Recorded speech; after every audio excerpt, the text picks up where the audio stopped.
Hi everyone, welcome to my channel, Go So Beautiful. My name's Becky and it's Saturday and I'm here today with the Saturday edition of Friday Sews. I was so busy this week sewing up dresses for Project Dress a Girl, and actually Friday morning I ended up going over and babysitting for a family that I'm good friends with. So by Friday afternoon, I was pretty spent.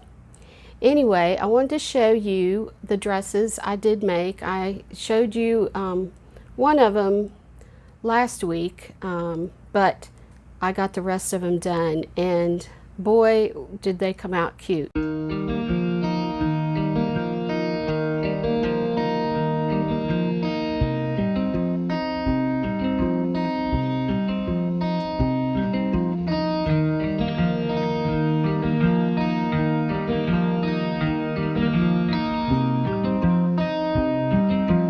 If you haven't heard about Project Dress a Girl, check out the video from Madi at Madi Sews. I'll put a link up in the corner here and you can find out what it's all about. Definitely a worthy cause for sewing.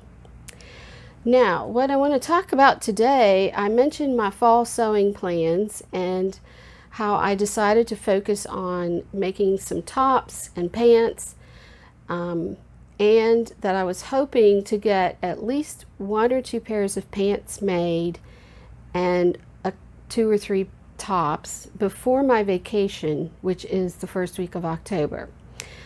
That's not going to happen. Number one, I don't have a good fitting pants pattern to use yet, and I think while I could probably get at least 1 pair of pants made, my body is changing.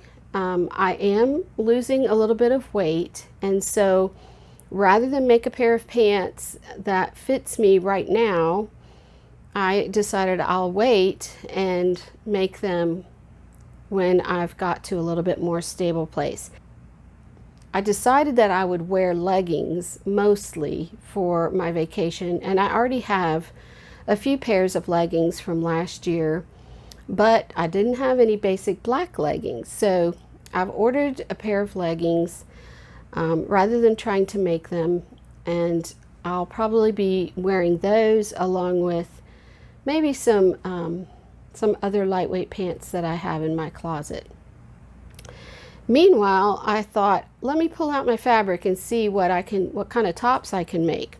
So this pile of fabric here, well, I think all of it I got last year. And I do want to try and color coordinate some things. And from what I've bought here, it's going to be kind of challenging. Anyway, the first top that I think I want to make is Simplicity 8601, and it is a top that slips over your head. It has a back keyhole closure, and I like it because it's got this little tie in the front.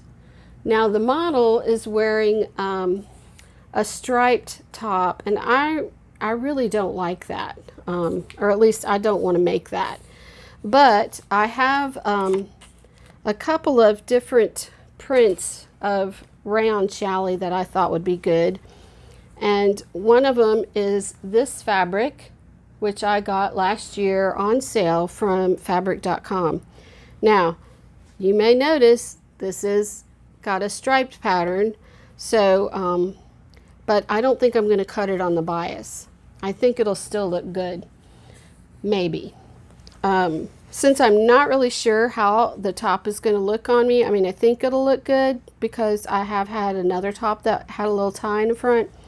I think I'm going to toile it first in this fabric, which is another rayon challis that I purchased from from fabric.com last year. Another rayon challis that I have is this fabric right here, which is, I think it's navy blue with pink flowers. I'm not sure how it's coming out on the camera. It may actually be black, but I'm pretty sure I could wear this with jeans, black pants, whatever I want. And I just bought this Burda pattern. This is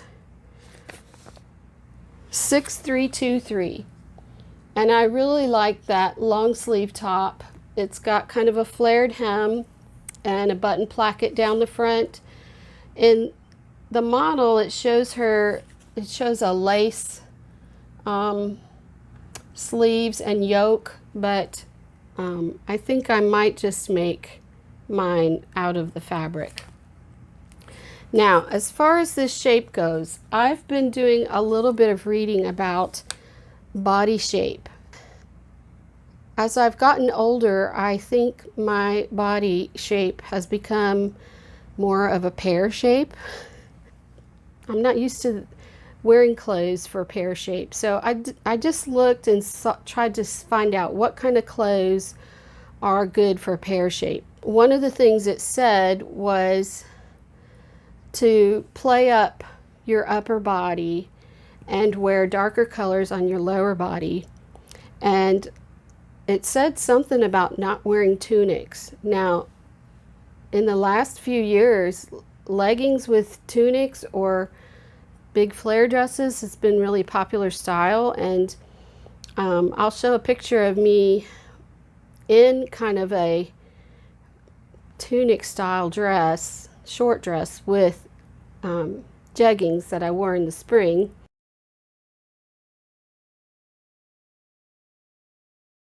And I think it looked pretty cute, and it's very comfortable. So I think if it goes below your hips and more towards your knees rather than the middle of your thigh, that's going to look better than if it just stops at your thigh, because the pear shape, usually your hips and your thighs are the biggest part of your body, and you want to try not to accentuate that so much. Now, I know a lot of people feel that you should wear whatever you want and not worry about how good it looks on you. I agree with that to a certain extent, but for me personally, I want to feel comfortable with the way I look and the clothes I'm wearing. Okay, so other fabrics that I had bought. Now, I bought this several years ago, and it's actually kind of a, I'm not sure if it's gauze, but it's got some, definitely has some fall colors in it, kind of an eggplant and green and mustard stripe, and also it has a gold thread running through it. And I think I had originally bought this for a skirt, and I never made it. So now I'm not sure what to make. I was thinking maybe, since it's striped and it's a print, well, not a print, but it's striped, and I would wear solid on the bottom, I'm thinking about making this top from the So Beautiful book by Kennis Wong, who is the designer of Itch to Stitch patterns. This dress is called the Palermo, and it's basically a peasant style dress with several tiers, but in the line drawings it shows it made up as a top. And I want to make it as a top because I think that neckline will look good, and I think it'll look good in that stripe. Let me know what you think. The other things I'm thinking about making, or I want to make, I bought this cute little animal print, turquoise background with the black spots and kind of a tan spot in the middle. I've got enough of this to make a top, and I just bought the Pattern Emporium Flawsome top pattern, and I don't know if you can see it. This is the dress. Here's a picture of the top. And it's just so cute. They have pictures of people with several different body types. And it seems to be something that flatters just about everyone. You can make it in multiple sleeve lengths. You can make it dress length, shirt length.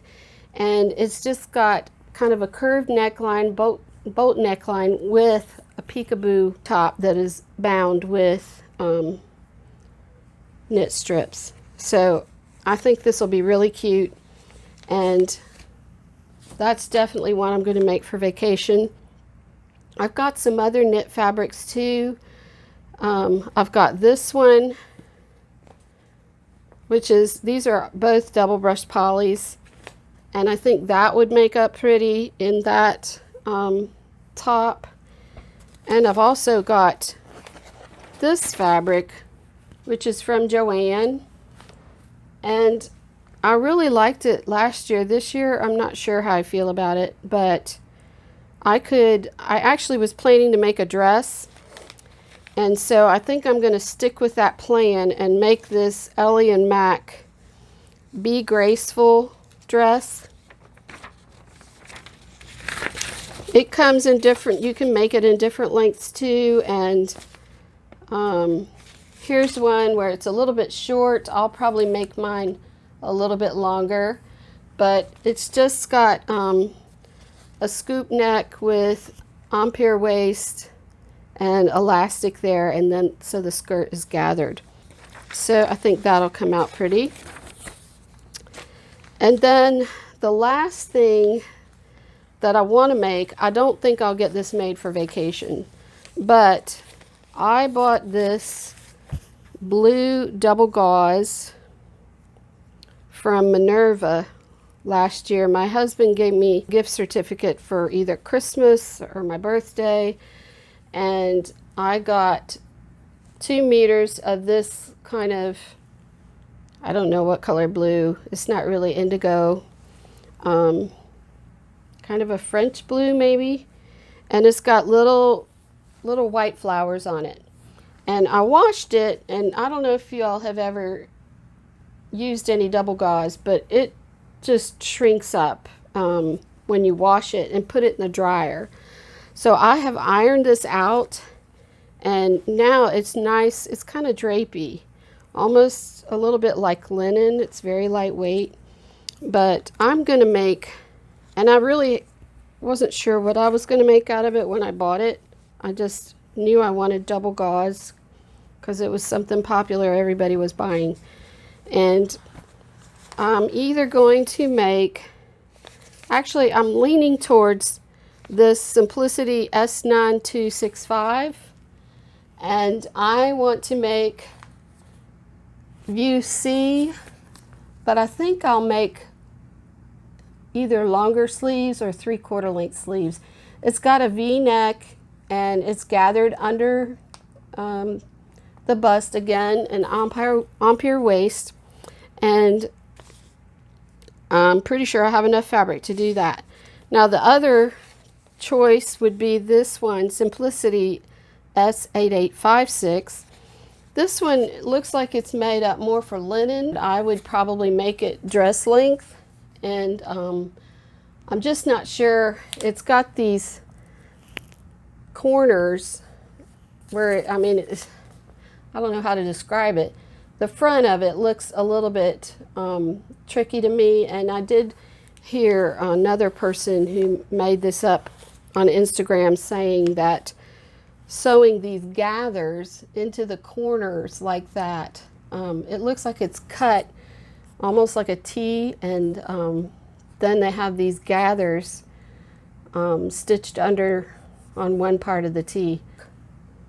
It's just a design feature. Anyway, I think this is enough work for the next couple of weeks.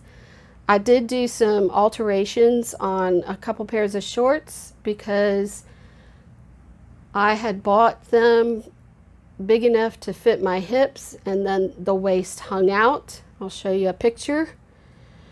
And what I did was cut a slit at the sides in the waistband, And in this particular pair, the waistband,